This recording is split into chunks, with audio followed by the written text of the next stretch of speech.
Ibu bangun ya, mulai tadi dari ada Nararira Project, Narira Project. oh sorry, Narira Project, berarti Narira Project, Yutaka Hijab, dan owner dari Dapur 16, itu di bidang kulinernya gitu ya Bu ya.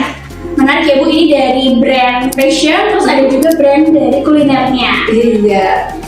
Pengen dong Bu diceritain gimana sih awal mula Ibu sampai bisa bikin bisnis mulai banyak gitu ya Bu ya, langsung banyak gitu. Atau satu-satu gimana boleh diceritain? Ya, alhamdulillah sih kalau yang latar belakang saya berbisnis itu sebenarnya hobi ya Teh ya. Hobi dari aku waktu dari kecil senang jualan dari masa sekolah ya, udah senang berbisnis, senang jual-jualan. Jadi ketika berumah tangga pun di rumah juga sambil berpikir gimana caranya biar kita bisa mengurus anak, mengurus suami, tapi bisa berpenghasilan juga. Tahun 2009 mulailah aku coba bisnis fashion karena aku senang gitu, senang beli baju daripada beli baju terus boros ya, mendingan bikin aja gitu. Tapi belum kepikir waktu itu ya. 2009 itu aku tuh masih jadi reseller, terus punya web, bikin web namanya waktu itu www.bandungbistro.net. Nah, aku jual produk baju-baju distro ya, distro anak muda, sepatu, baju, kaos, dan lain-lainnya ya. Singkat cerita, sukses lah selama bertahun-tahun. Aku jual produk reseller punya orang, sampai punya agen yang cukup banyak ya di seluruh Indonesia. Suatu waktu mulai muncul tuh marketplace, Shopee, Tokopedia mulai bermunculan. Nah dari situ usaha saya mulai down, mulai turun penjualan karena saya masih belum move on dengan jualan di web, jualan pakai katalog waktu itu. Belum move on, terus saya udah deh fokus ngurus anak lagi deh waktu itu ya. Kalah sama orang-orang yang punya misi jauh ke depan. Anak-anak muda waktu itu mereka gencar pindah haluan dari website ke marketplace. Dan satu waktu saya mulai pengen lagi usaha lagi. Sahabat saya datang, mau nggak buka toko? Kita ada ini, kita mau buka pasar kreatif Cimahi waktu itu. Kita ini harus bisa mengubah pasar tradisional menjadi pasar kreatif. Yang mana waktu itu kalau yang namanya pasar itu kalau beli baju kan gelap-gelap ya. Dan dari penempatannya, dari layoutnya itu seperti itu lah pada umumnya gitu. Nah kita ditantang waktu itu oleh Pemkot Cimahi, gimana caranya bikin pasar yang orang itu nyaman, enak. Alhamdulillah kita banyak acara sampai fashion show juga di atas pasar. Fashion show sambil bawa panjang, bawa sayuran, gitu ya, harus unik, sekreatif mungkin. Sampai dilirik lah sama Pemkot, dilirik sama kementerian juga. Sampai dari situ komunitas kita ini udah mulai terdengar di mana-mana waktu itu. Sampai pada akhirnya ya diaktorin kabar-kabaran ya namanya betul-betul yang wisata hijaber ya, karena itu merupakan pilot projectnya pasar kreatif. Alhamdulillah waktu itu intinya cita-cita saya udah punya satu toko ya, dan saya mulai membuka namanya brand pertama itu Yutaka Hijab. Itu berarti hijab, brand hijab? Udah juga, ya hijab dan fashion juga, dari mulai tuning, atasan, gitu, juga. Yutaka Hijab ini brandnya itu khusus untuk yang casual, anak muda gitu ya, atasan bawahan. Saya bikin lagi brand baru dengan nama Narira Project. Di itu apa sih, bidang yang sama? Di bidang yang sama, tapi beda segmen. Kalau Narira Project itu marketnya itu aku cari untuk high ya, untuk middle up ya, karena produknya itu jual kualitas gitu mungkin ya. Iya, jual kualitas dan main printing. Waktu itu masih zamannya masih hype ya untuk baju printing, dress printing. Nah itu kan main juga ya. Nah itu marketnya aku udah mulai naik nih. Ya marketnya middle up. Tapi sampai sekarang masih ada nggak Bu itu pasar kreatif di Cimahi? Ya udah lulus sudah nggak ada deh. Kita bertahan hanya 3 tahun di situ.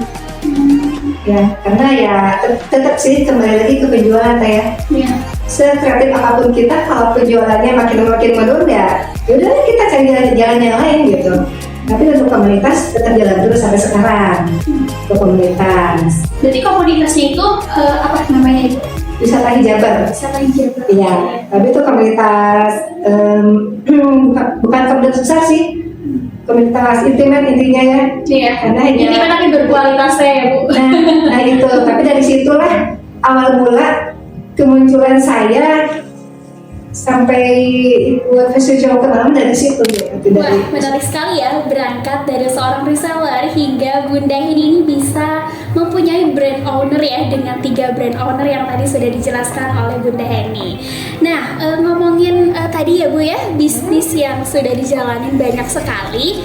Pasti Bunda ini kan tadi sebagai ibu rumah tangga, ibu rumah tangga sekaligus womanpreneur, dan tentunya itu pasti sibuk banget ya Bun ya. Oke, bisa disebutin gak kira-kira tantangannya apa sih Bun?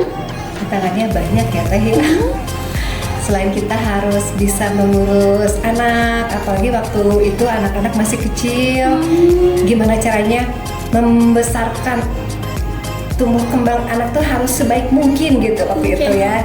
Terus kita pun harus bisa membangun dan membesarkan produk kita, jualan kita gitu. Gimana caranya, itu memang suatu tantangan yang sangat berat bagi saya ya pada waktu itu, karena anak masih kecil kan.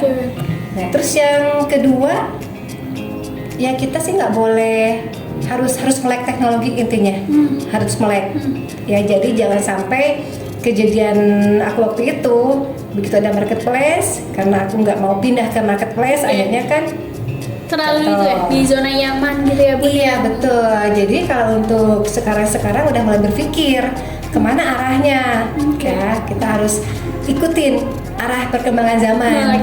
Nah itu intinya ya. Berarti tantangannya lebih ke tadi waktu mungkin ya Bun ya, untuk bisa membagi antara keluarga dan bisnis. Dan yang paling utamanya tadi kita harus melek teknologi ya. Setuju Betul sekali. Jadi jangan anak mudanya melek teknologi ya. Mak pun harus selalu melek teknologi tentunya ya. Bunda, boleh dong kasih tipsnya nih, gimana caranya kita bisa sampai bikin brand sendiri gitu? Tipsnya deh. Tipsnya ya. Boleh nih Teulan, ada 3 nih ya tipsnya ya untuk membangun brand. Yang pertama adalah fokus ya, yang kedua konsisten, dan yang ketiga bangun bisnismu sesuai dengan passion kamu ya. Teulan tadi 3. Oke, berarti boleh dijelasin dikit Kak yang tadi sesuai dengan passion kita? Sesuai dengan passion kita, ketika kita membangun sesuatu usaha atau apapun itu, kalau kita tidak bahagia, tidak dengan hati, nggak akan jalan, nggak akan bener. Ya, jadi intinya kita membangun sesuatu itu ya harus membuat kitanya bahagia. Selelah apapun itu, kalau kitanya bahagia, hilang rasa lelahnya. Berarti masuk juga ya tipsnya bahagia gitu ya, menjalankan bisnisnya. Bisa ya Bunda? Bisa banget ya, tambahan itu ya, bahagia. Jadi ada 4 mungkin ya. Ada 4 ya. Oke, mungkin itu ya teman-teman, tips bagaimana caranya biar kita bisa bangun brand sendiri.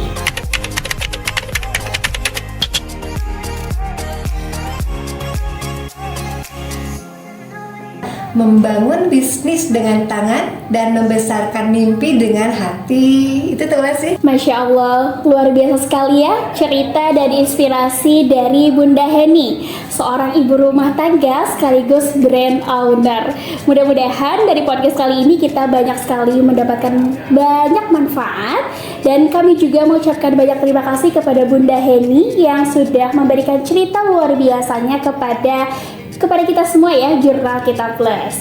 Baik, saya Wulan Riyati pamit undur diri. Buat teman-teman di rumah, jangan lupa like, komen, dan subscribe. Dadah!